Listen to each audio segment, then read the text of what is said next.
FT Education Responde de hoje, a gente vai falar de dois assuntos. Como que se comporta a lenta de um motor com transmissão automática em drive, utilizando borboleta eletrônica ou não.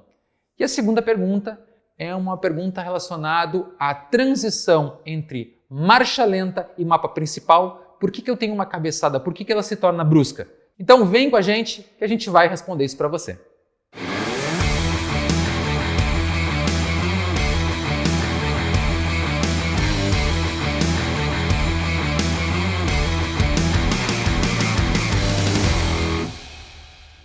Olá pessoal, estamos aqui de novo com o FT Education Responde e a ideia é responder duas perguntas, a do João Augusto e do João Roberto, dos dois, João. E a primeira pergunta é relacionada a carro com injeção programável utilizando o câmbio automático. No caso do carro com câmbio automático e borboleta eletrônica, qual seria a melhor solução para o carro se manter ligado com o carro parado, o câmbio em D? Ótima pergunta, João Augusto. O que acontece, João, é que quando a gente coloca o carro em drive, a carga submetida ao motor ela é relativamente alta. E aí ocorre uma transição, né? E principalmente de carga. Se você observar no MAP, né? na leitura de pressão do coletor de emissão, ele ocorreu uma transição de uma faixa para outra. Normalmente isso acontece. Então, quando tem borboleta motorizada é muito legal. Aliás, assim, como facilita o acerto de um carro para o uso de rua a borboleta motorizada. Não precisa ter um atuador externo, a borboleta faz tudo automaticamente, é só a gente programar. E aí, ao colocar em drive, o que acontece? Eu posso, primeiro, posso criar uma reserva de torque no nosso motor, e essa reserva de torque, ao colocar em drive, automaticamente ela é suprida por um avanço de ignição. Então eu já tenho o meu motor lá tensionado, né? Coloquei, estou em neutro, ele está com o ponto tracionando para baixo e a minha borboleta tracionando para cima.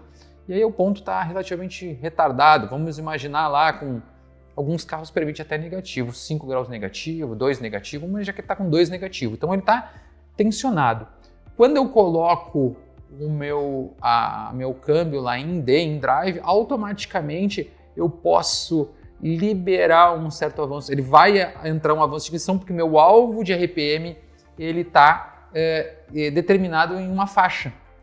E se eu tenho borboleta automática, isso no caso de não ter borboleta eletrônica. Quando eu tenho borboleta eletrônica, eu posso ainda utilizar a borboleta em automático, que ele vai entender, primeiro ele mexe no ponto, ele vai entender que não está atendendo o alvo, ele vai lá no automático e abre um pouquinho mais a borboleta buscando o novo alvo de RPM, aliás, buscando o alvo de RPM que ele gostaria de ter para aquela condição, né, que o carro ainda está em marcha lenta, porque ele está com TPS 0, a gente não pisou no acelerador, só deu carga no motor.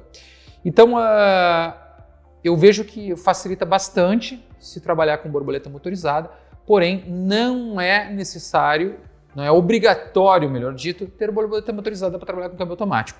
Mas uma coisa interessante, para acertar o mapa de combustível, eu prefiro usar lenta por MAP sempre. Por quê? Imagina que eu estou lá em neutro, meu carro está com 0,7 de vácuo na marcha lenta. Quando eu coloco em drive, ele vai migrar para 0,6, por exemplo.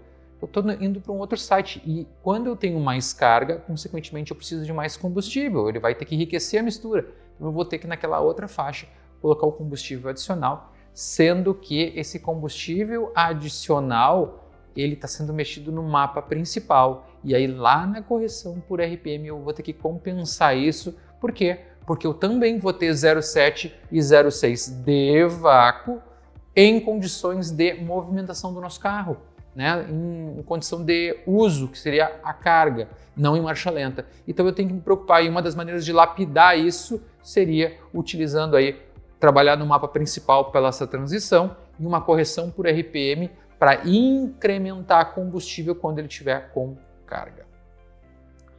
João Augusto, espero ter respondido a tua pergunta. E é uma outra questão importante, cada vez mais a gente vai perceber carros com transmissão automática e injeção programável. Eu tenho visto muitos carros antigos e carros clássicos, a galera aplicando aí justamente para ressuscitar aí alguns brinquedos que não podem estar na garagem. O João Roberto fez outra pergunta. Na linha antiga, uma FT350, tenho que usar batente mínimo de 4 graus, aquilo que a gente está falando, deixar tensionado, para não ter muito problema de transição de ponto entre marcha lenta e saída com baixa carga.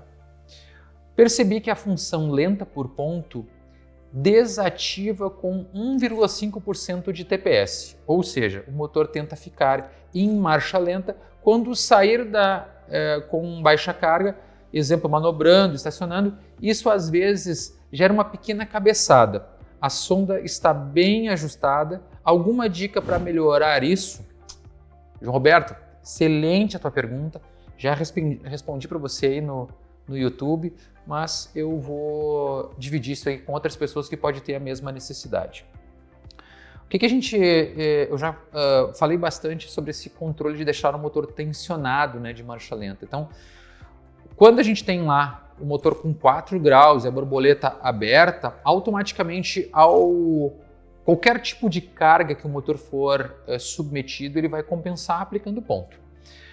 E o que tu percebeu é que ele está dando uma cabeçada, né? Quando ele passa de 1,5% de TPS, ele faz a transição para o mapa principal. E aí que tem um problema.